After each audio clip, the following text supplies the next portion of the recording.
There we go. There we go. Now we're cooking with gas. What we were just talking about is like, so my newborn baby, we found out she's allergic to dairy, and we were just talking about like, what did humans go through over our past, I don't know, hundreds, thousands of generations of beings to go like, milk was fine and now it's not. Right. You know, it's and you know what's even weirder to me? This is what I challenge. I said this the other day because it's a little unnerving. There's milk in the context and under the definition that like it's coming from a breast of some animal, right? Goat's milk, cow's milk, like sheep's milk, whatever. An almond tit. That's my problem. There's almond milk and oat milk, and you aren't milking a tit of an almond. You're not milking a tit of a fucking oat. I don't like the idea. Like you can't milk a cashew. I mean, if you've ever seen how that stuff's made, what they do is they add water to a bunch of fucking crushed cashews, and they literally like squeeze it fucking through, and it makes milk. My thing is, don't call it milk, just call it cashew water. Call it almond water. That's what it is. It's not milk. It's not as flattering. I know, because I mean, it's supposed to be a supplemental item for people who have lactose intolerance. I get it, but it's not definitionally, it's not milk. I feel like you have to call it something else because it's so deceptive. Although I love almond milk and I love cashew milk and I love oat milk. It's all good to me. I just find it bizarre that mankind took the time through evolution to go, when we have children, that children needs to feed off of my partner's tita for the sake of milk, right? Because that's how this baby's going to live. I'm sure the first several iterations of babies all died because they didn't know that it needed a tit. I don't know, but isn't there like an intuitive nature to a woman that says like, this thing, you feed on this thing. This thing is what will give you sustainability in life as a young being. Is that not a thing? Is there not like an intuition around that? There is a biological like intuition and just genetic thing that like makes it instinctual. Yeah, because like monkeys breastfeed. But every animal breastfeeds naturally. Do you think God, if there is one, or evolution got it right the first time? No, I don't think it was right the first time. I think there was some attrition up front for sure. There was a first wave of people who didn't figure it out. They didn't make it. I agree. I guess I agree with that. Yeah. But on top of the first wave of lions that were put on the earth all fucking died instantly. Right. Like God made this super predator and it couldn't get past fucking toddler maturity because it didn't know how to breastfeed. It's like I made this super predator that could eat anything, the king of the fucking jungle, and it didn't make it past 2 weeks because it couldn't know how to breastfeed. Right. So like take that, right? That like it's like this instinctual thing. But then think about what we did as humans. Right. We went like, level. Hey, I don't need my breast milk. There's my child sucking off the woman I had sex with. Right. And there's this goat with its young sucking on its nipple, and it takes a fucking weirdo. It literally takes a psychopath to go, you know what? I want what that goat has. Yeah, but I have a question. Yeah. Was it a mom or a father or a man or a woman who was the first to experiment with the milk of another animal? Or in fact, did they use the baby in the experiment? Meaning that maybe a mother was not able to produce breast milk. Yeah. And father goes, aha, we got cows out back. We got goats.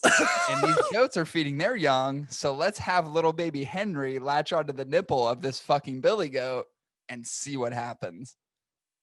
That's very well. That's some solid logic. I think it also, there's just fucking weird dudes. I think it's majority, 95% is a bunch of psychopathic men who are just like have this weird fetish. And I will say something about psychopathic men because this is definitely something that is, I don't know if this is a total tangent, but it just goes back to like psychopathic men, specifically psychopathic white men. Did you hear about that he's a politician in Hungary? So like in Hungary, it's part of like national policy. Like they're very anti-gay. like really behind the times. They're not a progressive country, like very anti-gay. So all these politicians that run for office in Hungary obviously have that as a supported platform. Like, we're anti-gay. And this guy has come out in like many news articles and throughout many news press conferences that like he is like staunch anti-gay. Apparently it came out that he was in a fucking and arrested by the police over in Hungary. It was a 25-man orgy. He got fucking busted. This like crazy anti-gay homophobic man was in a 25-man orgy in Hungary and arrested by police. I think the press might have misquoted him. I think what he meant to say was, I hate them so much, I just can't get enough of them. I hate that I can't get enough of them. Yeah. It's how fucking crazy is that? That's pretty wild. Again, going back to like the strange things humans do. It's like he was like so adamant. I mean, through literally his entire existence in politics was like, he was known to be the guy that was like, ain't no gays in this country. We're going to fucking hang them. And then literally caught blowing 25 fucking dudes in a massive orgy. And he was one of like 7 politicians there. They named the other guys too. He just happened to be like the most well known. He went with his clique. He took his whole gang with him. Yeah. His council. like it was like his cabinet. Like it was some Christmas party. Like, guess what we're gonna do? This is Janine. She's from HR. She's well, I shouldn't say Janine. Can there be? It would have been Dean. Dean, yeah. Dean, he's from HR. He's here with us. Isn't that wild? Yeah. Yeah. Dude caught fucking just getting hammered by 25 other men. Oh man. Yeah, it's crazy. I don't know how I really got on that tangent, but I'm glad I did. Because that was not that was totally impromptu. That was not something that was like on the agenda. If I was a competing politician, I would have been like, this guy, this is who you're voting for. He's more than a politician. But the question is he? And then I would say DICK HUNGRARY, Hungary. He's Dick Hungry. He's Dick Hungry. That's pretty good. I actually like that. That's really funny. Dick Hungry. Hey, did you see anything about those monoliths? Those no. You did. I know you're not like into news and shit. The monoliths that were like fucking like there was one that was found in Utah, and there was another monolith that was found in some other foreign country, and then there was like a third one that was found. There's like fucking. You didn't see any of that?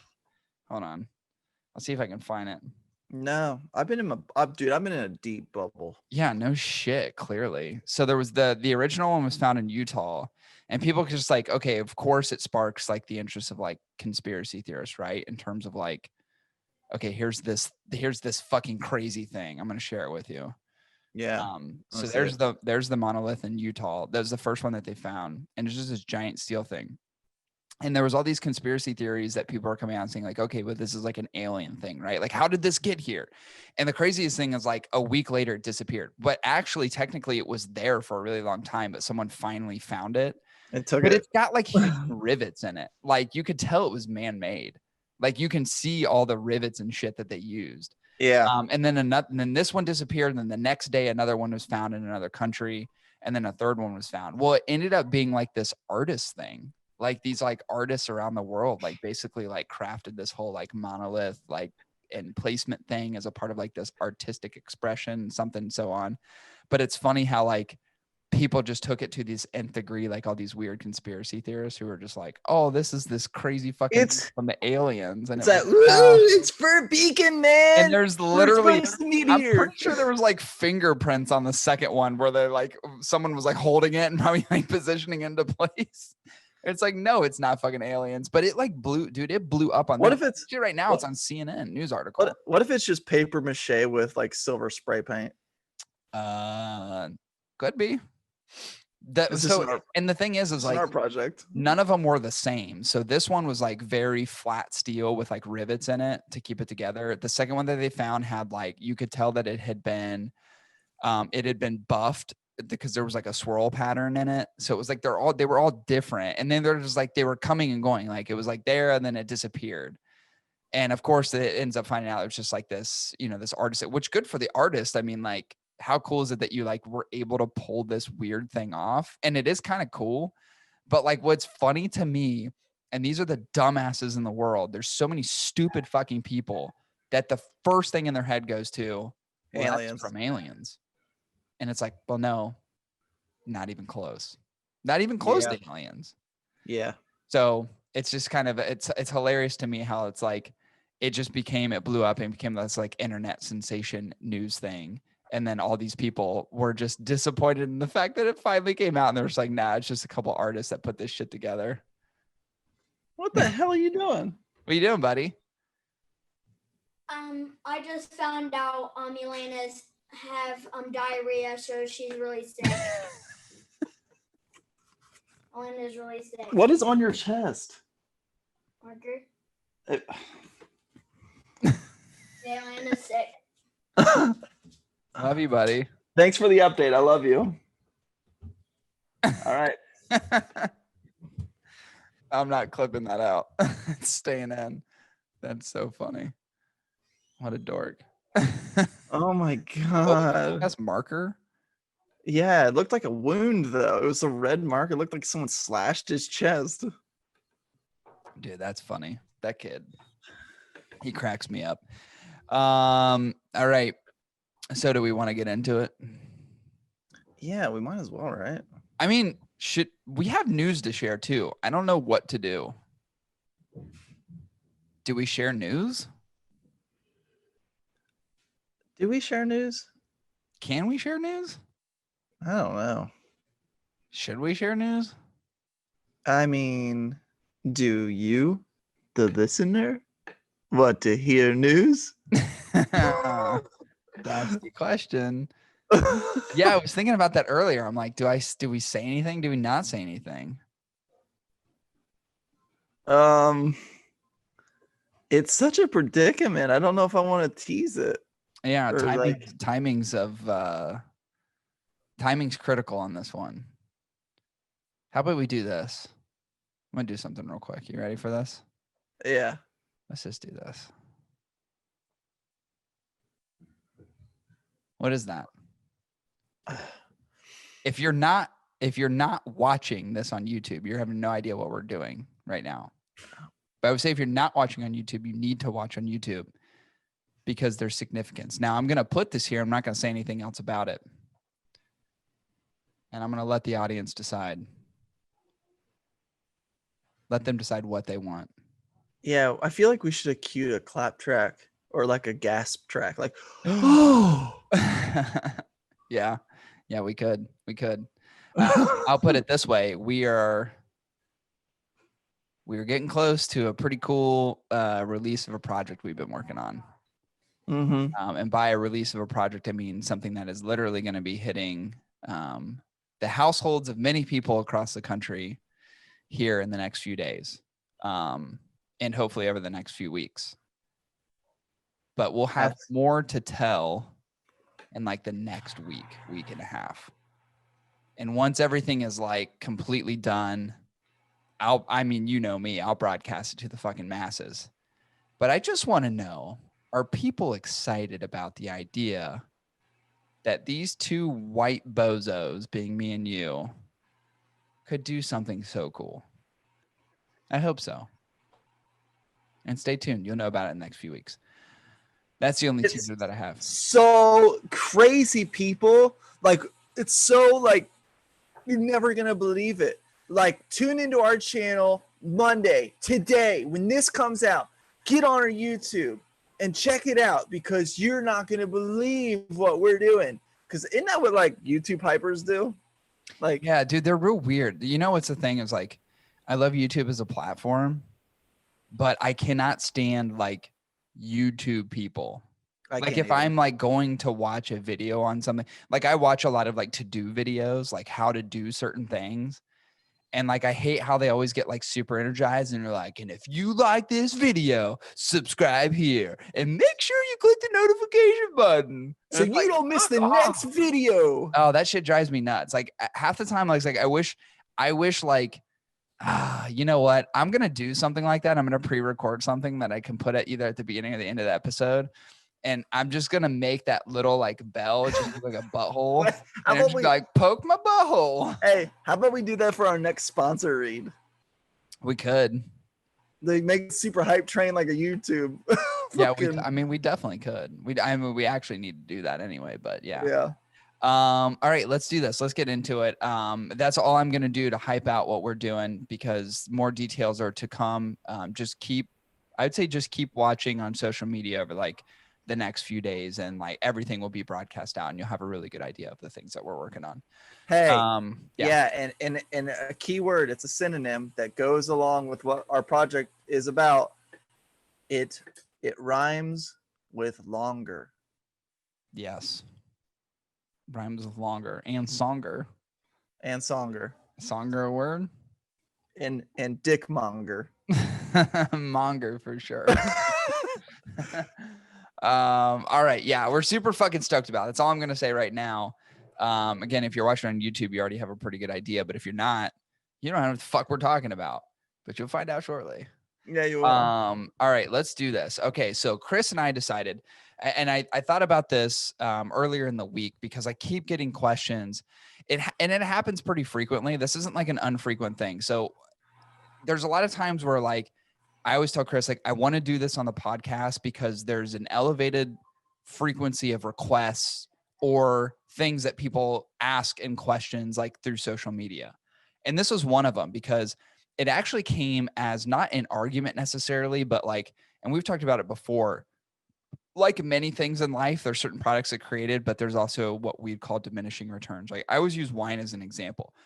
There's thousands and thousands and thousands of dollars that people spend on wine and like in terms of like one bottle. But how good is that relative to something that may only cost $20, $30, right? So there seems to be this price explosion, this price increase. And it could be like, well, these grapes came from this place and that's a rarity aspect to it. But really in essence of like how good is the particular product, is there diminishing returns? And almost arguably the answer is yes, right? So in this instance, I've been getting a lot of comments and questions from people, especially around posts that I post where I was like, hey, I threw up a Davidoff cigar or maybe like a Byron cigar, which are very expensive cigars a lot of times, depending on what you choose. You didn't fucking pick it. I already know you picked it. I picked the same goddamn one. You piece of shit. No, I guarantee you didn't. But there are cigars in the marketplace that are above the $20 price point. And I often get people who ask me like, are there cigars and what are they that are worth that money? And a lot of people always talk about the best cigars under this mark, but rarely ever talk about, are there cigars worth it over this mark? And being two people, you and I, where we really challenge ourselves every time we review a cigar, we smoke a cigar, we say, is it worth the money? We always put a price point value to it, right? And that helps us kind of collect how we really think about the cigar in terms of a score. Like, what are we going to do in terms of recommendation? A price point consideration is always in there. So I thought it'd be really cool today for you and I both to talk about, okay, if there's something above the $20 price point that we like, what is it and how worth it is it? Yeah. So let's fucking do it. I'm actually really excited about this. And I spent a ton of time, and Chris, I know you spent a lot of time really kind of going over what you thought, just given your history and the things that you've smoked that are elevated beyond the $20 price point. Like, how good are they? And what are your favorites? And which ones would you, without just going through a review process, recommend to other people? Yeah. And I've had a lot of cigars over the $20 price point, and it's not to say they're not good or they're not great, but these ones seem the most memorable to me, either out of surprise or just the way I got them, or just the style or the I don't know, the image of them, I guess, maybe like just the marketing and uniqueness behind them, you know? So starting off with number one, Corey, one of the ones I had that I felt was like, I actually a really damn good cigar, and I've had plenty of their cigars before, but when this one came out, they said it was $28. And I'm like, woof. I was like, I know they've got some pricey cigars in their lineup, but damn. This one is the Illusione Epernay Le Voyage, which, keep in mind, if you've ever had an Epernay, it's a great Epernay, but this cigar is 9 1/4 inches long. Yeah, and it's it a is fucking $28. pig. Yeah.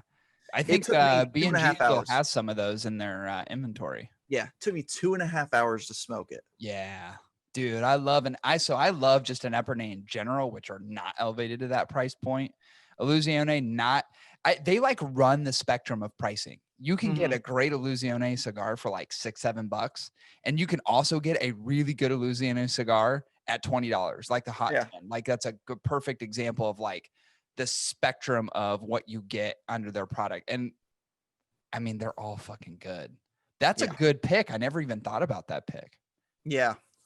And it's just like the traditional Epernay. It does have a slight uniqueness to it, I think, based on the Vitola and just the length of it, but it smoked so fucking good. And it was like $28. You think that's just like a steep like gimmick for a cigar that they're already blending, but there was something quite special about smoking it in a 9 1/4 inch cigar. You know what's interesting too about like you're different from me in terms of like springing for certain things when it comes to cigars. Like you throw like caution out the door. Like I feel like a lot of times if someone's like, hey Chris, there's this $25 cigar and it's this thing and here's the characteristics, you're like, I'm in.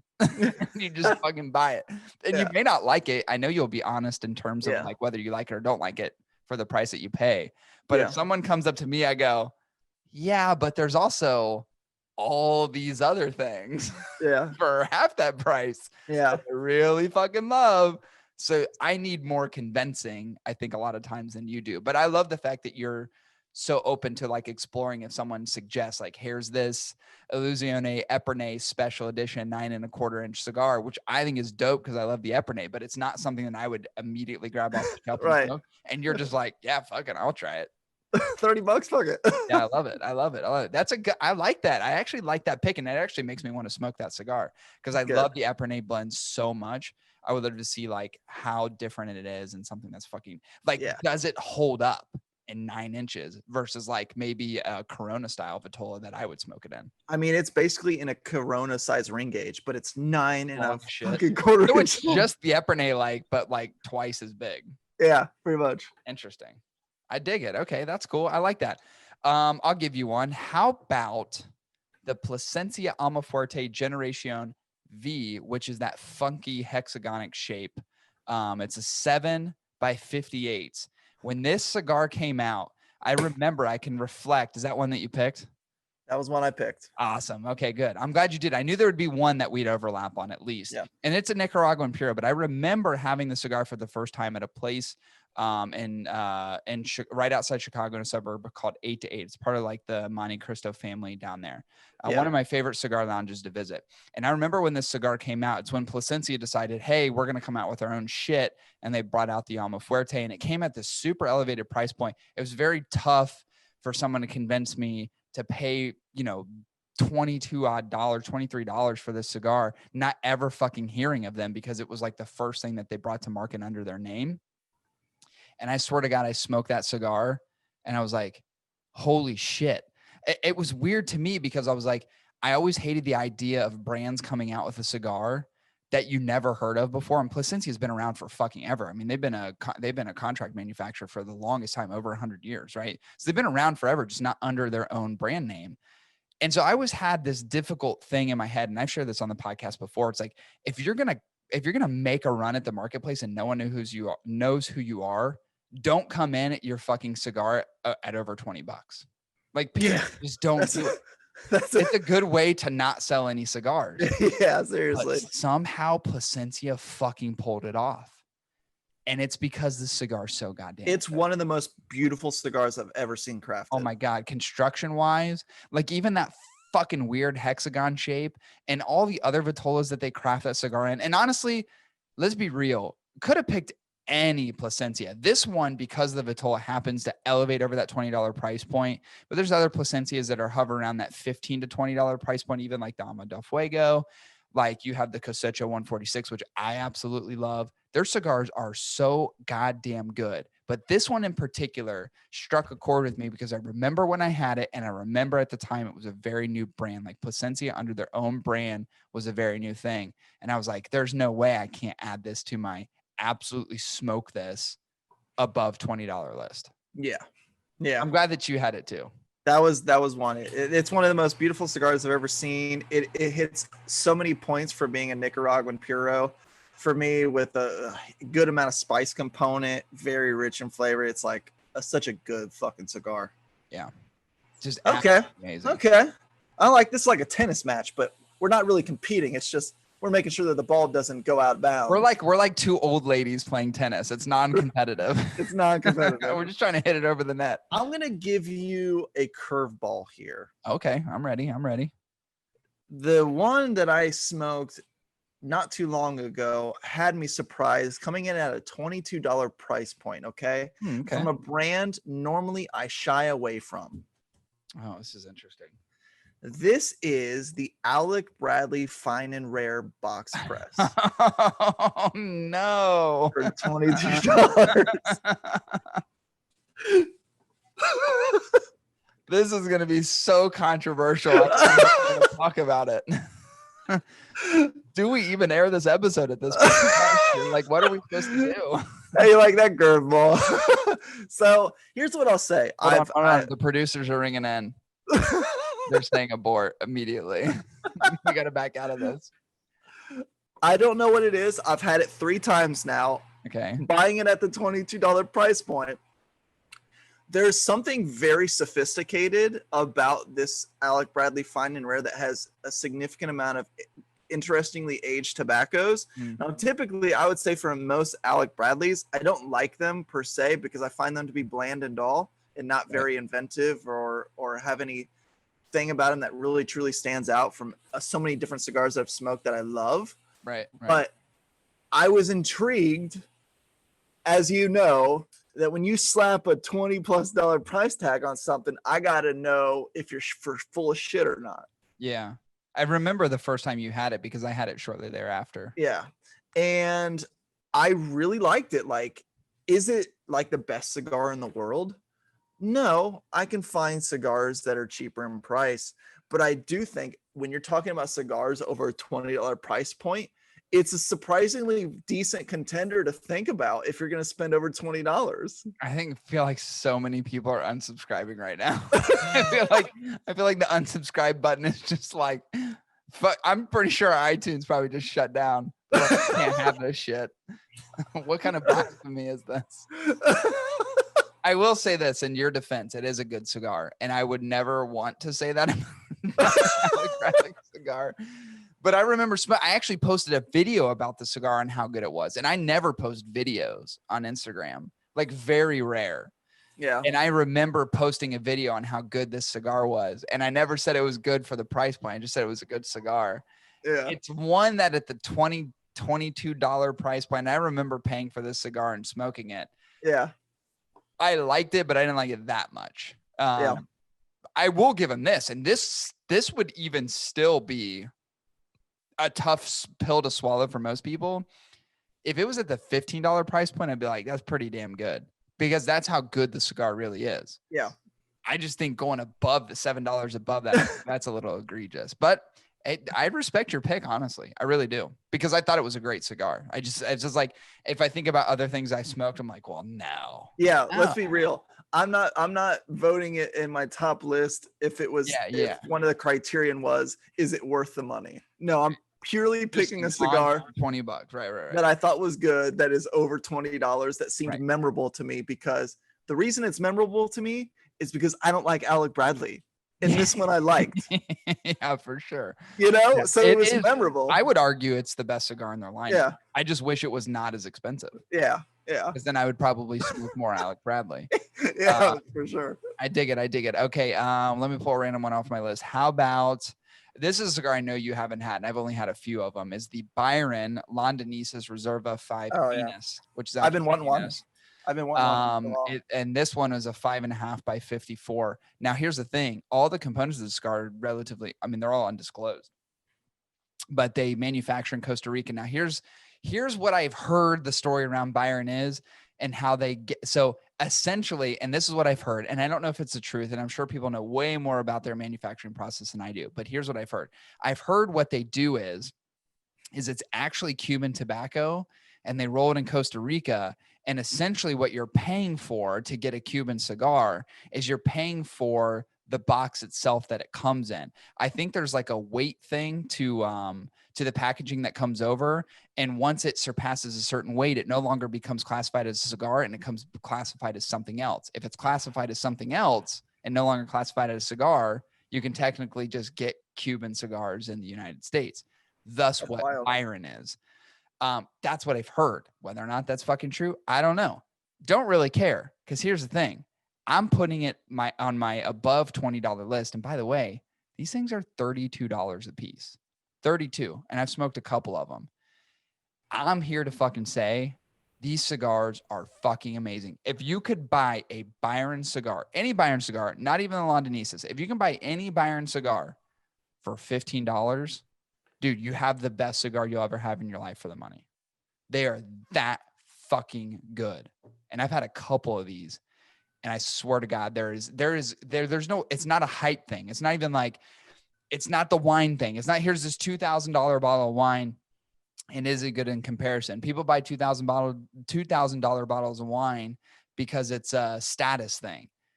I'm not a status guy. Look at me. I look like I'm half homeless. Not a status guy. I'm telling you, this fucking cigar is amazing.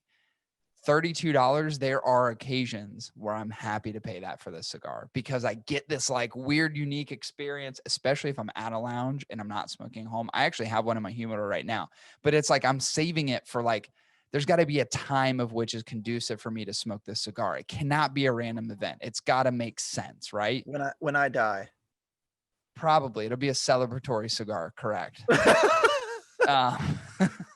So I think about like, it's just like, I want to be in a cozy, comfortable, warm place, like where I'm just like in good company. That's when I want to smoke the cigar. But is it worth 32? Yes. It's so goddamn good. What is happening in the background? I don't know, dude. He's trying to be sneaky. I don't know what it is. It's not working because I don't know if he knows how cameras work. Like I've heard, but it's like I've heard about this cigar from you many times, and I know a few people that have smoked it. And for me, it's kind of like the unicorn that no one else has seen in the forest. You know, like people, it's like Bigfoot. Kind of is. Like you can like buy Bigfoot. them. It's just you're paying $700 for a box of them. Yeah. And no one's gonna spend $700 really. Get them over here. Cigar. Yeah. I mean, there are people who will because there's people who have a lot of money. Yeah. It's one of those things where it's like, if the mood strikes, I'm gonna buy it and smoke it, but they're not readily available everywhere. Like you can buy them online. The humidor that I go to in Chicago has them, but Chicago's a big market. Like you're not gonna find those in Ohio. Like there's not gonna be humidors around here that are carrying Byron cigars. Like all the fucking hillbillies around here are gonna buy that. I don't know what the fuck it is.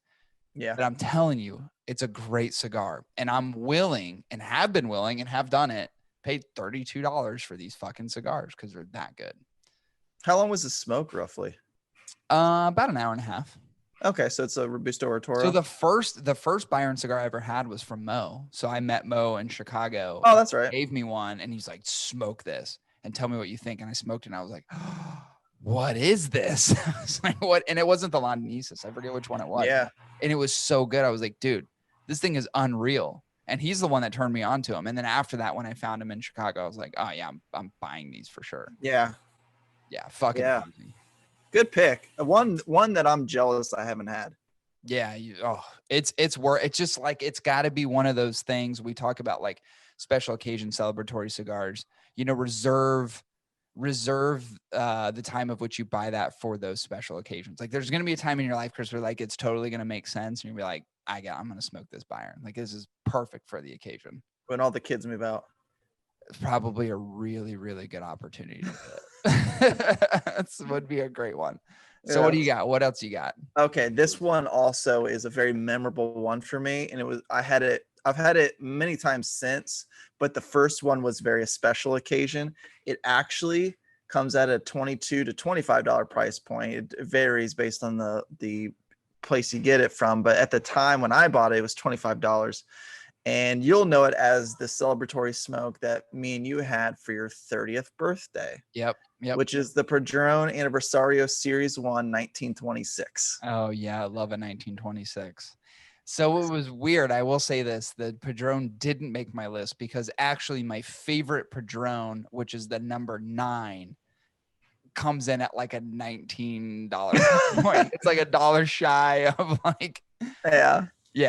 But yeah, I mean, I'm not shocked that Padron made the list at all. Like at all, especially your list, because I mean, I love Padron. I actually smoked one of the little short 1926 the other day. I went on like a 30-minute walk with the dogs. Yeah. I'm like, this is perfect. I'm gonna smoke this 1926. Yeah. And I mean, it was great. And they're so fucking good. They're so Yes. good. Like, it's weird to me too, because like there's these really large manufacturers like the Fuentes, the Drew Estates of the world, AJ Fernandez, Fuente, like some of these, like just Monte Cristo, like juggernaut, like anything from like General, right? And like somehow Padron, like you're never apprehensive to spend more than $15 on a Padron, whether it's a 1964 or special edition, anything in 1926, doesn't matter. Like there's never an apprehension because you know it's going to be that fucking good. Like, you know that Padron that you smoke is always going to be good. Always. It's just there's never any question. And there's no polarization. Like, I don't know that many people that are like, I could take or leave Padrons. Even if it's not your favorite, you have like a high amount of respect for it and will probably even admit like, oh yeah, I'll spring for a Padron every once in a while for sure. Yeah. Yeah, I agree with you. I think that's a great pick. I think it's great. Yeah. Love Padrons. Yeah. What's your next one? I'll do another one at random. How about this one may surprise you a little bit. And I've only had 2 of them, is the Arturo Fuente Opus X Lost City. Lost City. Yeah. So most of the Opus X's don't really, depending on where you get them, never going to breach the $20 price point. If you just get an Opus X cigar, you're roughly like 16 $15 to $17. Yeah. Right. But the Lost City to me, which is like a Dominican Puro, in particular the Figurado, and that's the only Vitola I've smoked this in. And I remember the 2 times that I smoked it, and both times were in Florida. One was in Orlando, and one was in Panama City Beach. Weirdly enough, I smoked it twice in 2 places in Florida, which is so fucking strange. I absolutely, and I'm just not a huge Fuente fan. I've said this before. Don Carlos, take it or leave it. Some of the other shit that they have, like lower end, just it's a take it or leave it brand for me. It's just like not even all Opus X's are good. No, and I never really get excited about anything Fuente really at all. Like they come out with some, weird iteration, special edition stuff. I'm like, yeah, I get it. But dude, the Opus X Lost City is just so fucking good. Dynamite fucking cigar. And the Lost City is like, dude, it's right around $30. And we're talking like on that Byron level. I love the Opus lineup. I love it. It's just so weird how a brand to me can be so polarizing because their lower end shit I fucking despise. I think the craftsmanship of it is garbage. I think the flavors of it is garbage. And how it takes you this elevated $30 price point to make anything good kind of irks me, but it is fucking good. I cannot deny that the Opus X Lost City is that good. To me, it's just a fucking flat out, just phenomenal cigar. And I've loved the both times I smoked it, both in Florida. I thought it was absolutely incredible. And it is, like you said earlier, it's like a memorable cigar. It's one that I think about and I go, God damn, it's fucking delicious. Yeah. Just all around, really good. Yeah. All right. That's a good one. Okay. I got one more. Do you have one more ish? I have 2. 2 more? I mean, I have 2 more. Well, okay. I'll do both.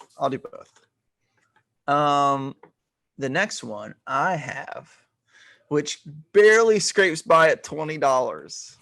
Now, and in some Vitolas of it actually is sub $20, which made this pick very, I felt very gracious that I could select this in my top list for like over $20, but it only is over $20 in this Belicoso, which is the Davidoff Nicaragua.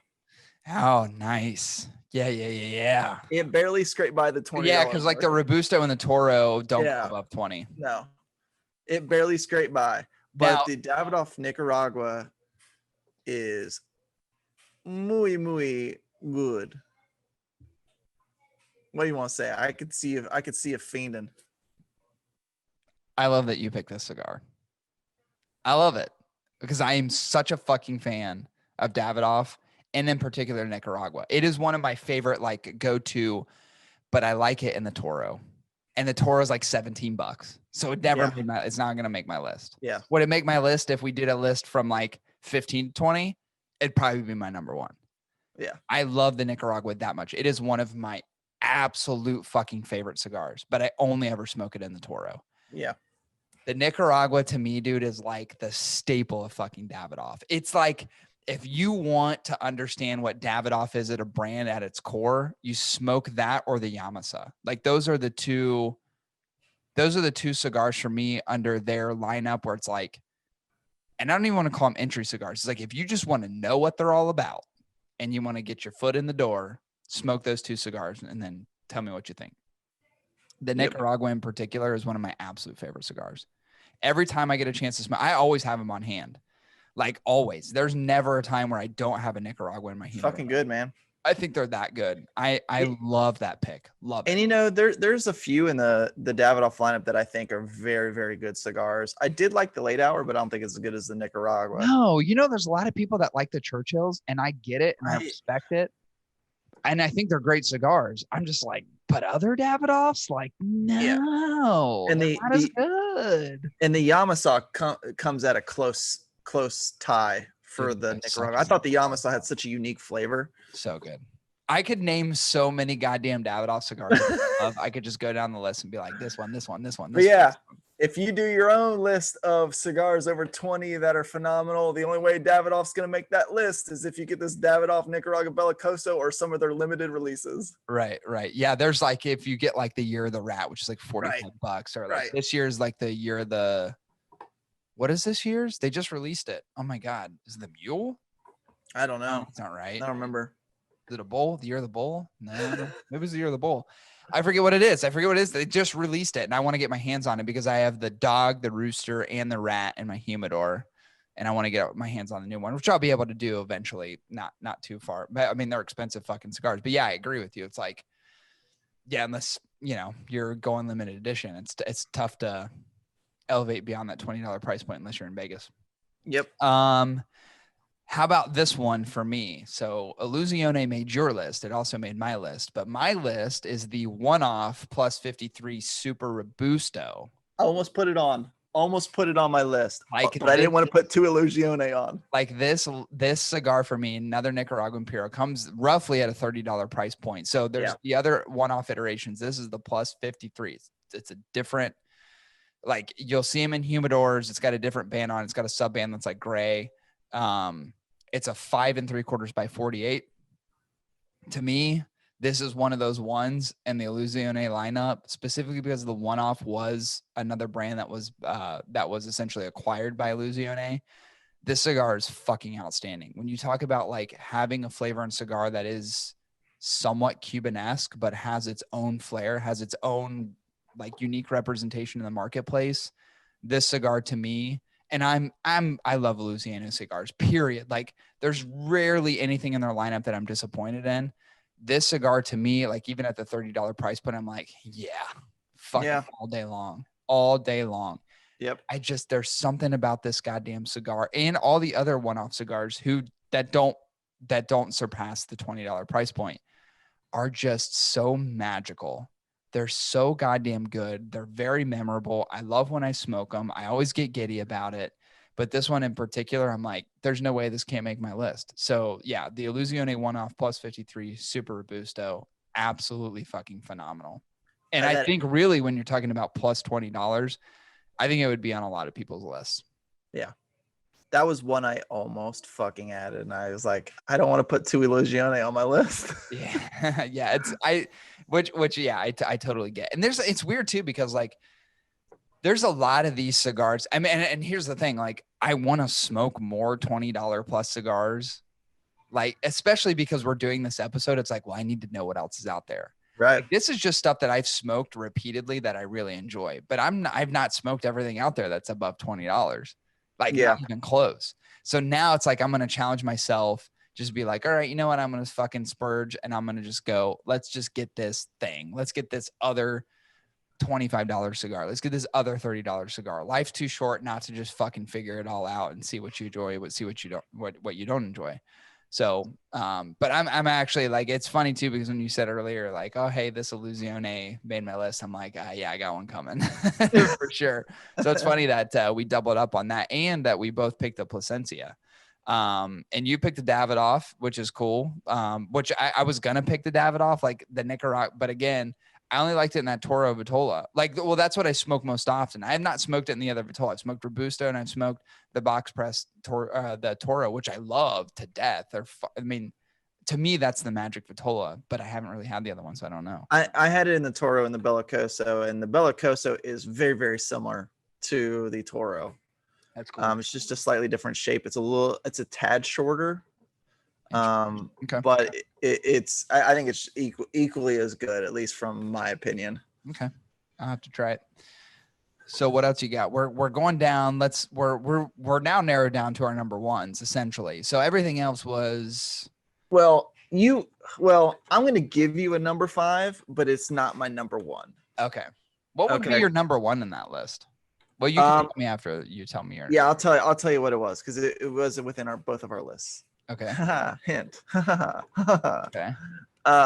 This next one is one of those other ones where it's just kind of like, this brand is a little bit different than the Alec Bradley. So this is a slightly curveball that I don't think you might expect me to put on the this Gurkha. I'm fucking ending this comment immediately.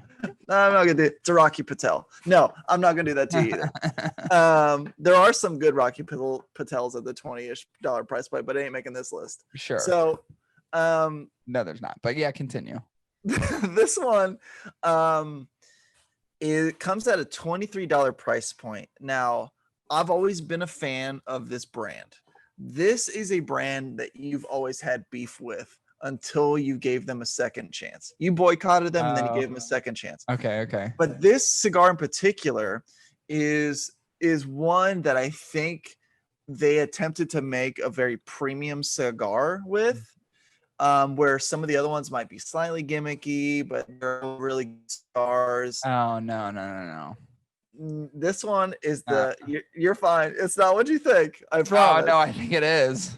It's Tatuaje. Okay. RC 184 Miami.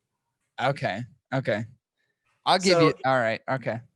It's a very interesting cigar. I like Tatuaje because I've always been into bold cigars, right. And I think they represent Nicaraguan tobaccos. Some of the best flavors I've ever had. I'm with you.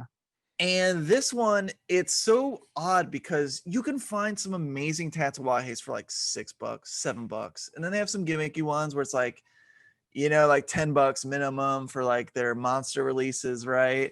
And then you've got some of their upper echelon ones where they're like the brown label, like Cajano,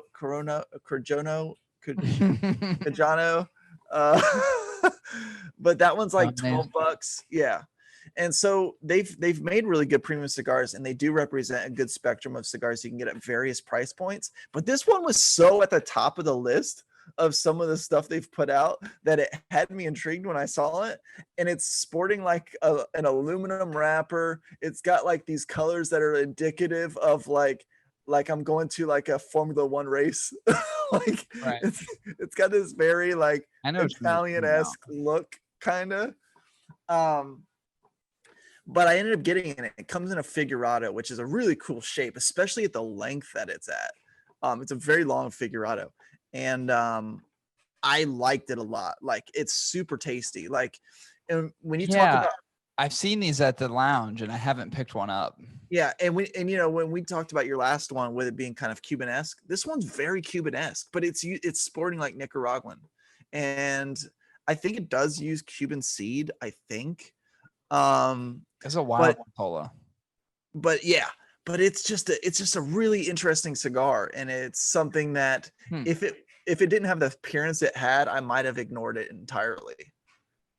And Yeah. and without the price point, if like it was priced lower and it didn't look like it did, I probably would have passed it up like every time, because there's just certain tatuajes that I go for. Huh. And that one I never really knew about. Like, isn't that odd? I've never had this cigar, but now I'm a bit intrigued by it because I've seen it at the lounge and I've just never picked it up. Like, isn't it kind of odd? I don't ever remember this cigar coming out. I don't remember any press around it. I remember a little bit of it, but it's not enough. Obviously, not enough for me to be like, yeah. Yeah, but $23. Interesting. And it might be cheaper at the lounge because hate that. we get good deals. That pick. Yeah, I don't know. I'll have to. I know it's there, and I'll need to check it out the next time I go. And it may be one that I pick up just to see if I agree with what you're saying. No, I did have a pick though, because I do think Tatuaje has some of the best flavored cigars I've ever had in my life. Yeah, they're very, very fucking good. They're magic. I almost added CAO Vision 2020 on this list. You owe me one, don't you? I was gonna buy one. I got it right over here for you. I didn't tell you. I went to the lounge. I was at the lounge yesterday because I had the day off. So I was helping Lauren at her office get some things ready for a Christmas thing that they're doing. Yeah. And I was like, well, fuck it. I'm just gonna go ahead and head over to B&G. So I sat there for a little bit. I should have picked one up while I was there because I remember seeing it actually when I walked by it, and I just have never picked one up. Like I got it. I got yours. Oh yeah, I was like, I looked at the CAOs, the Visions, and even Brian was like, "Hey, like we got the Visions in stock." I was like, "You don't say." Yeah. So anyway, but interesting pick on the Tatuaje. I don't hate that. I now want to try it because I'm intrigued. I can't speak intelligently about it. Yeah, the other ones cigar. I can because I've had them, but like that one, I don't know. It's a good cigar. I liked it a lot. Awesome. What's your last one? I'm going to give you my last one, which is my favorite one. Okay. And maybe a controversial one. And here's what I'll say. I think this cigar for most people is going to be one of those. It's like, it'll be kind of polarizing in the lineup of this brand. But for me, I would argue it's the best. But I think some people would also probably be like, dude, totally fucking underrated. And I think other people be like, what the fuck are you talking about? And that is the Davidoff Colorado Claro Specialty, which is their Torpedo Vitola at 6x52. Comes in at a $24 price point. Interesting. I love this cigar. I was introduced to this cigar in Chicago about probably 2 years ago now. And when I first smoked it, I was like, what the fuck is going on in this cigar? And why is it so goddamn good? So it's an Ecuadorian Connecticut wrapper, Ecuadorian binder, Dominican fillers. $24 price, but again, at a 6x52 Torpedo. Again, it's got to be in the Torpedo Vitola because I've had it in the Toro Vitola, and the Torpedo is by far the best. I don't know what it is, but it's so fucking good.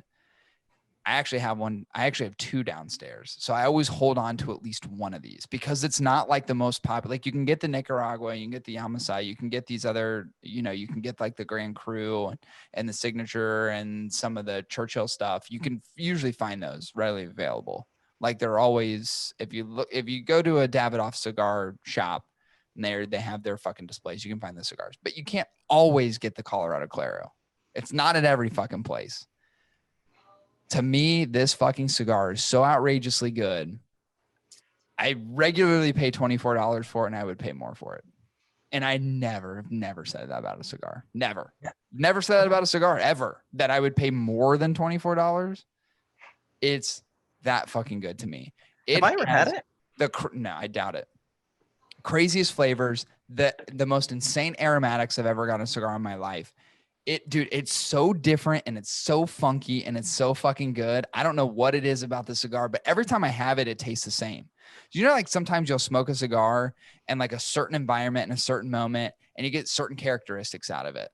And then you may smoke that cigar again. And you go like, well, where was the first time I had this cigar? Why is it so different now? Why does it taste different? Why is my soaking experience different? And it may be subpar or maybe better or whatever. This cigar is the same every time I smoke it. It's fucking outrageously good. Outrageously good. And it's a polarizing pick because I think a lot of people are gonna be like, what the fuck are you talking? The Colorado Claro by Davidoff? What the fuck are you talking about? Dude, to me, this cigar is like at the fucking top. It's at the top. Like it's in my Mount Rushmore, even for that price. It's that goddamn good. 2 Davidoffs made the list.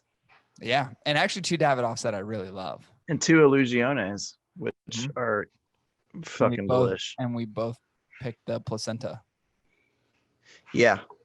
Now, you asked, was reserving it to the end because we're only going to go over 10 cigars. You asked me which one's my number 1 pick. And it actually is the Placencia Alma Fuerte. Oh, interesting. It's just, even though I smoke a lot of Nicaraguans, maybe that's why I'm very confident in this decision. I've had so many of them, and that's the style I like of cigar. That Nicaraguan Puro with the strength and body of it from a flavor perspective, and the spice component and how big it is and how long you can smoke that thing. It's just such a good cigar that one is probably one that out of this entire list I've repeatedly smoked. Like I've actually smoked it on a continuum, but it wouldn't be my favorite, but it's one that I've had often enough. I'll put it that way. Like I've smoked it, fairly frequently. Actually, I have a few more left actually downstairs. Like so much that I was giddy when they were doing like Placencia like deals. And it was like buy a bunch of Placencia and get like a whole other set of Placencias. And I grabbed so many Alma Fuertes. Yeah. And there's the Cosecha 146 and the Alma Fuego, which are all great cigars, but none of them really top a $20 price point. So like they get close, but they don't reach the 20. So, for a cigar that is over 20 out of this list for how many times I've smoked it and always love it, that Placencia Alma Fuerte is my pick. That's a good pick. I mean, obviously I picked it, so it's a good pick. Yeah. It's a great cigar. And I think it's one of those ones where, again, I was kind of challenged by the idea of a manufacturer, even though they've been in business forever, but they've been doing contract manufacturing for such a long time, to come out with something with a relatively unknown brand name. Unless you were really in the cigar community, then you would know. But if you're just a regular consumer and you see this thing hit the shelves and you go, wait, who and for how much? But they backed it with an amazing cigar. I think in that instance, they bet on themselves and they came out with something really good that people are willing to pay for. So fucking hats off to them.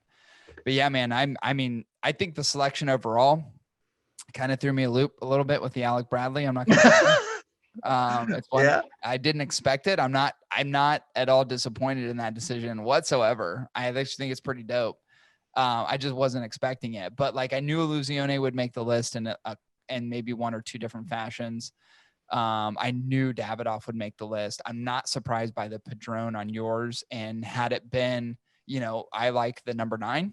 I like the Padron the Padron 9, the 1926. I think it's like $19. Yeah, so like MSRP is like $1 less than 20. I'm like, I got to remain true to what we're doing here. And even though I'm sure people have paid more for it and some people probably paid less, I'm like, whatever the published MSRP is what I'm going to go off of. So I just Padron didn't make my list, but yeah, I think it's a pretty fucking good list. I think if people listen and say, hey, what cigars should I be in certain expectations or certain situations should I be paying more for? And here you go. And you're getting a list of some cigars that aren't overly flashy and some that are, like some that are a statement, the shape and the size and the branding and marketing around it. Like there's some on this list that are like kind of bougie. They're kind of yeah, for sure. They're almost gimmicky, like a 9 1/4 inch cigar for almost $30 Illusione Epernay. Yeah. And it's like, why 9 1/4 inch fucking long? That's beyond ridiculous. But I'm telling you, if you love the Epernay, you're going to be sitting there smoking it for almost 3 hours going, fuck, it was worth it. Yeah. And like, here's the thing is like, you're not going to be, I feel like with any of these, you're not going to be disappointed in what you paid for it. Right. It's like we even talked earlier and you've made a statement a few times, just like, well, yeah, there's going to be some cigars, like some of my favorite cigars, I don't even want to call it my all-time favorite, which is probably the one I smoke. I would say currently is probably my favorite cigar. It was like a $12 cigar. And in many instances, I get it for less than that. But in terms of cigars that are over $20, it's like, hey, if this is worth it in a particular situation, celebratory or whatever it may be, like you can spring for these cigars and confidently have a great experience. That's what we're saying. Yep. maybe minus the Alec Bradley. But Come on. No, I'm just kidding. I know I just shit on the brand because I fucking hate him so much, but that cigar is really good. I don't hate Alec Bradley, but that cigar is really good. That fine and rare is actually really fucking delicious. Mhm. And not enough people gave it a chance, which is kind of disappointing, but Yeah. yeah. All right. I think that about does it. I think about wraps it up. We're right at like an hour. So Yeah. And I'm really hungry, so I'm gonna eat. Go play with my dog. Okay, that sounds fun. That sounds fun. All right. So we'll have more news that'll be coming out shortly. What I will say in conjunction with that news and parallel with that news is you can visit our show sponsor. It's mycigarpack.com. www.mycigarpack.com. They have a new cool subscription opportunity, which is the Factory Direct product. Wink, wink. Hold on. Factory Direct product. So you can check that out again, mycigarpack.com. You can check out our website, which is www.hotticketweekly.com, where you can find reviews, news, podcasts, videos, all kinds of crazy shit. I'm not going to give out the link to the URL that we have for this special project we're working on. I'll do that later in the week, probably before we do another podcast. And then we'll have a special podcast that we'll record next week that will give all the details on what we're kind of talking about. Hopefully it'll be a cool surprise for everybody and one that everyone will be excited about. So there you go. Yep. There you go. All right. Anything else? Did I miss anything? I felt like I captured it all. I think that's it. Cool. Yeah, that feels good. Felt good. Felt really good. You see my beard's getting kind of thick? I look way older with a thick beard, so I've been told. So that's frustrating. It's frustrating. Makes me want to shave it. Like I've had multiple people like, you look a lot older with a beard. I'm like, cool. Like it's not what I want to hear, but thank you. All right. Well, thanks everybody for listening. This will conclude episode 176. We'll be back at you next week with episode 177. See you, everyone. Bye.